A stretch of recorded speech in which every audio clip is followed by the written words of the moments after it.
સ્વતંત્રતા પહેલાં આપણા દેશની અંદર સૂત્ર કાપડ, મલમલ કાપડ, તાંબાના પિત્તળના વાસણો, ગરમ કપડાં એ બધી વસ્તુનો નિકાસો થતી હતી. અને આમ ભારતનો આ સુવર્ણકાળ હતો. સુવર્ણકાળ એટલે કે ગોલ્ડન પીરિયડ હતો. એટલે કે જ્યારે અંગ્રેજો આપણા દેશમાં નહોતા આવ્યા એના પહેલાં ગામડાઓ બહુ સુખી હતા. ત્યાં નાના પાયાના ઉદ્યોગોનો વિકાસ થયેલો હતો, ગૃહ ઉદ્યોગોનો વિકાસ થયેલો હતો, બરાબર. અને જેના કારણે જે આપણા દેશમાં એટલી જહોજલાલી જોઈને અંગ્રેજો આપણા દેશ પ્રત્યે આકર્ષાયા અને વિદેશી પ્રજા એટલે કે જસ્ટ અંગ્રેજો, બ્રિટિશર જ નહીં, એના સિવાય કેટલી બધી બીજા પણ વિદેશી લોકો આપણા દેશ તરફ આકર્ષાયા અને વેપારના અર્થે પહેલી વખત ભારતમાં એ લોકોએ આગમન થયું. ભારતમાં આવેલ વિદેશી પ્રજામાં, બરાબર, જો એકલા અંગ્રેજો નહોતા, એના સિવાય ભારતમાં આવેલી વિવિધ વિદેશી પ્રજામાં ફ્રેન્ચ, ડચ, પોર્ટુગીઝ અને અંગ્રેજો હતા, બરાબર. શરૂઆતમાં તેઓ માત્ર વેપાર પર ધ્યાન કેન્દ્રિત કરતા હતા, પરંતુ સમય જતાં આ વિદેશી પ્રજાઓ વચ્ચે ઘર્ષણ વધ્યું. તેના કારણે પોતાની તાકાતનું પ્રદર્શન કરવા સૈન્યનો ઉપયોગ થવા લાગ્યો. એટલે કે આ જે પ્રજાઓ જે પ્રજા વિદેશી પ્રજા આપણા દેશમાં આવી એ લોકો પહેલાં માત્ર ને માત્ર વેપાર પર ધ્યાન આપતા હતા. ત્યારબાદ અંદરો અંદર ઘર્ષણના કારણે, એટલે કે પહેલાં કે હું વધારે બિઝનેસ કરું કે વધારે હું બિઝનેસ કરું, બરાબર, એને પોતાના તાકાતનું પ્રદર્શન કરવા માટે સૈન્યનો ઉપયોગ થવા લાગ્યો. જે પૈકી અંગ્રેજ સૈન્ય વધુ શિસ્ત આગાહી હોવાથી તેમજ તેમને ઇંગ્લેન્ડનું રાજ્ય સાથ મળતા તેઓ ધીરે ધીરે ભારતમાં સત્તા હાંસલ કરવા તરફ પ્રયાણ કર્યું. આમ વર્ષ 1757થી લઈને 1947 સુધી ભારતને અંગ્રેજ શાસનનો ભોગ બનવું પડ્યું, બરાબર. સમય જતાં અંગ્રેજોએ પોતાનું જે સૈન્ય હતું એ બહુ શિસ્ત આગાહી હતું. બીજું અને એમને ઇંગ્લેન્ડનું રાજકીય સાથ મળતા ધીમે ધીમે એ લોકો ભારતમાં સત્તા હાંસલ કરતા ગયા અને 1757થી એમના હાથમાં શાસન ગયું તે 1947 સુધીનું શાસન ચાલ્યું. અંગ્રેજોએ એ શાસન આપણા દેશ પર કર્યું, જેના કારણે આપણા દેશના ઉદ્યોગો પડી ભાગ્યા, બરાબર.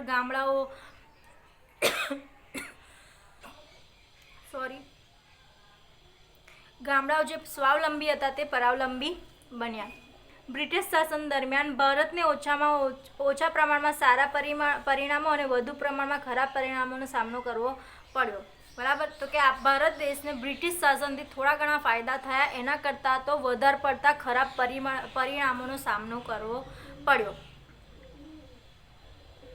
એટલે કે જે બ્રિટિશ શાસનમાંથી આપણને કેટલીક સારી બાબતો મળી છે એની સામે આપણને કેટલીક નેગેટિવ બાબતો પણ મળી છે. તો સારી બાબતો કઈ મળી છે એ જોઈએ. રેલવે, બરાબર. પહેલું છે રેલવે. બ્રિટિશ શાસન દરમિયાન ભારતને મળેલ રેલવે લાભ આપનારી વ્યવસ્થા હતી, બરાબર. તો કે બ્રિટિશ શાસનમાં આપણને કોઈ લાભ આવનારી વ્યવસ્થા હતી, એ હતી રેલવે. એક માર્ક્સનો ક્વેશ્ચન છે, બરાબર, કે બ્રિટિશ શાસન દરમિયાન ભારતને લાભ આપનારી વ્યવસ્થા કઈ હતી? તો રેલવે. ભારતના વાહન વ્યવહારને ઝડપી અને સુદૃઢ બનાવવામાં રેલવે ખૂબ જ સુંદર ભાગ ભજવ્યો. રેલવેની શરૂઆત અહીંયા જુઓ, અંડરલાઇન કરી રાખજો.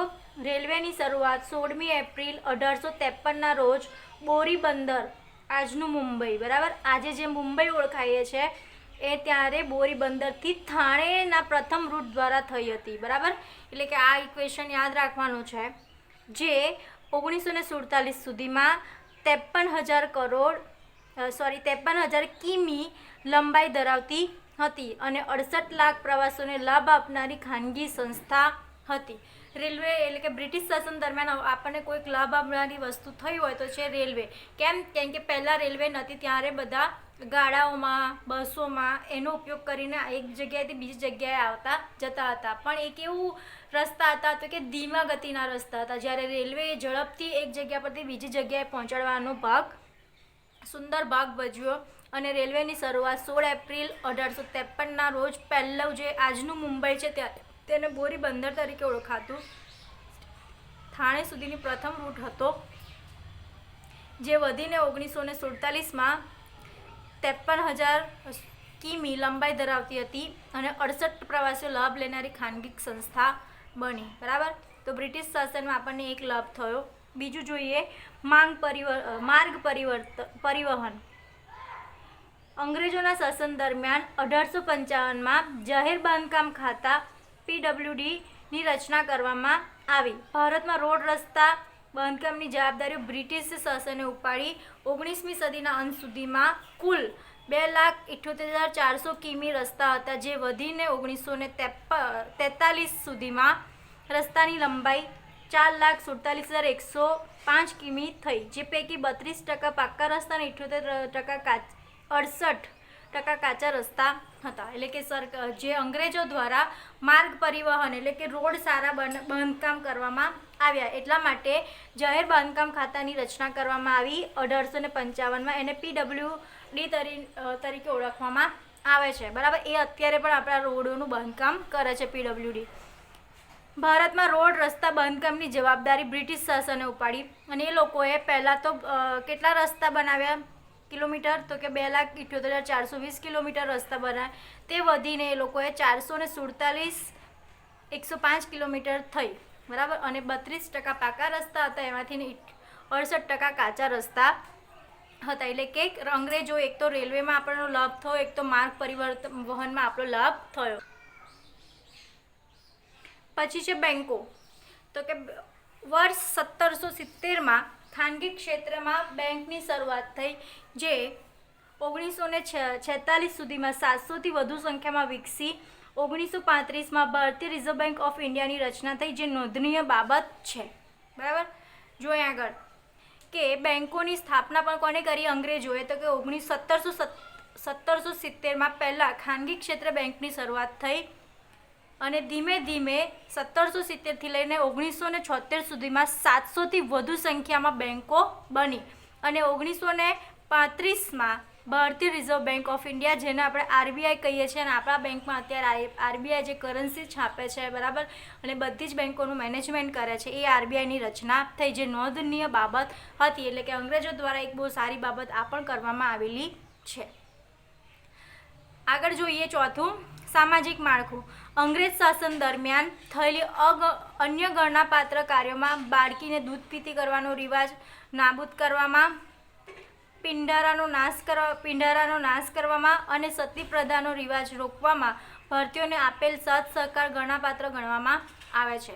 એટલે કે બીજું આપણે સામાજિક રીતે જોવા જઈએ તો પહેલાંના જમાનામાં, એટલે પહેલાં જે ભારત હતું એની અંદર જો બાળકીનો જન્મ થાય તો તેને દૂધમાં ડુબાડીને મારી નાખવાનો રિવાજ હતો, જેને બાળકીને દૂધ પીતી કરવાનો રિવાજ કહેવામાં આવે છે. તો અંગ્રેજોએ કેટલાક ક્રાંતિકારીઓ આ રિવાજ સામે ઝુંબેશ ઊભું કર્યું હતું. તેની અંદર અંગ્રેજોએ તેમને સાથ સહકાર આપ્યો. તેવી જ રીતે પિંડારાનો નાશ કર્યો, એટલે કે ડાકુનો નાશ કરવા માટે, અને સતી પ્રથા એટલે કે કોઈના પતિનું મૃત્યુ થાય તો તેની સાથે સાથે પત્નીએ પણ તેની ચિતા સાથે પોતાનું દેહ દહન કરવાનું હોતું હતું. એ સતી પ્રથાનો પણ અંગ્રેજોએ રોકવા માટે સાથ સહકાર આપેલો છે. એના માટે પણ તેમને ગણનાપાત્ર ગણવામાં આવે છે. આગળ જોઈએ ખેતી. અંગ્રેજ શાસન દરમિયાન ભારતીય ખેડૂતો પાસે ઊંચા દરે લેવાતું જમીન મહેસૂલ, જમીનદારોની પ્રથાને પ્રોત્સાહન, ખેડ હક સુરક્ષા અને સલામતી ન આપવી વગેરે દ્વારા ખેડૂતોનું ભારે શોષણ થયું, જેથી ભારતીય ખેડૂતો ગરીબ બન્યા, કેટલાક ખેત મજૂર બન્યા. તો કે આપણે કહીએ છીએ કે પહેલાં આપણો દેશ જ્યારે એટલો સુખી સંપન્ન ને બહુ સારો હતો, તો પછી શું થયું? તો આપણા દેશના જે ખેડૂતો છે તે ગરીબ બન્યા, બરાબર, ધંધા ઉદ્યોગ પડી ભાગ્યા. તો એનું કારણ શું હતું? તો કે અંગ્રેજ શાસન દરમિયાન જે લોકો આપણા દેશની જાહોજલાઈ જોઈને આપણા દેશમાં પ્રવેશ્યા હતા, તેથી એ લોકોએ શું કર્યું? ખેડૂતો પાસે ઊંચા દરે જમીનનું મહેસૂલ લેવા લાગ્યા, બરાબર, અને જમીનદારોની પ્રથાને પ્રોત્સાહન, એટલે કે ધારો કે જમીનદારો જમીન ખેડવા માટે કોઈ રૂપિયા આપે તો પછી એ જમીનના ઉપર વ્યાજ પર વ્યાજ ચડીને જમીન પડાવી લેતા હતા, બરાબર. એટલે કે જમીનદારી પ્રથાને પ્રોત્સાહન આપ્યું. બીજું કે ઊંચા દરે મહેસૂલ લેવામાં આવતું, એટલે કે જે ઉત્પાદન થતું એનાથી વધારે તો મહેસૂલ લેવામાં આવતું, જેથી ખેડૂતોએ મહેસૂલ આપી શકતા નહીં, એટલે લોકોને જમીન ગુમાવવાનો વારો આવ્યો, બરાબર. અને આ બધા દ્વારા ખેડૂતોનું ભારે શોષણ થવા લાગ્યું, જેથી ભારતીય ખેડૂતો ગરીબ બન્યા અને પોતાની જમીન પર જ એ લોકો ખેત મજૂર બન્યા. આ ઉપરાંત ખેતીનો પોતાનો સ્વાર્થ માટે ઉપયોગ શરૂ કર્યો, જેના લીધે ખેડૂતો ખૂબ જ નુકસાન થયું. એટલે કે પોતાના જે પાકનું ઉત્પાદન કરવો હોય એ જ પાકનું ઉત્પાદન કરવામાં આવતું હતું, જેના કારણે ખેડૂતોને ખૂબ નુકસાન થયું. અંતે બ્રિટિશ શાસનના કારણે ખેતી અને ખેડૂતો પાયમાલ થયા. આ ઉપરાંત બ્રિટનની ઔદ્યોગિક ક્રાંતિ બાદ કાપડ ઉદ્યોગ માં ગળીની જરૂરિયાતોમાં વધારો થયો, તેથી બ્રિટિશ સરકારે ગળીનું ઉત્પાદન અને નિકાસ વધે તેવા પ્રયત્ન કર્યા, પરંતુ ગળીનું ઉત્પાદન કરનારા ખેડૂતોને વાવેતર માટે ધિરાણ અપાતું ન હતું, અને જો પાક નિષ્ફળ જાય તો ધિરાણ ભરપાઈ ન કરી શકવાથી ખેડૂતો દેવાદાર બની ગયા, અને આમ ખેડૂતોના હાલ બેહાલ થયા. બરાબર. તો કે બ્રિટિશ શાસનમાં જે ખેડૂતો હતો એમની પાસે જમીન મહેસૂલ વધારે ઉઘરાવાના જમીનદાર પ્રથાના કારણે એ લોકો જમીનો ખોઈ બેઠા, પોતાની જમીન પર તે લોકો ખેત મજૂર બન્યા. ત્યારબાદ ઔદ્યોગિક ક્રાંતિ બાદ કાપડ ઉદ્યોગમાં વધારે તેજી જોવા મળી, તેથી ગળીની જરૂરિયાત ઊભી થઈ, અને ગળીની જરૂરિયાત માટે જે ખેડૂતોને ગળીનું ઉત્પાદન કરવાનું હતું તે લોકોને વાવેતર માટે ધિરાણ પૈસા આપવામાં આવતા ન હતા, જેના કારણે પાક નિષ્ફળ જાય તો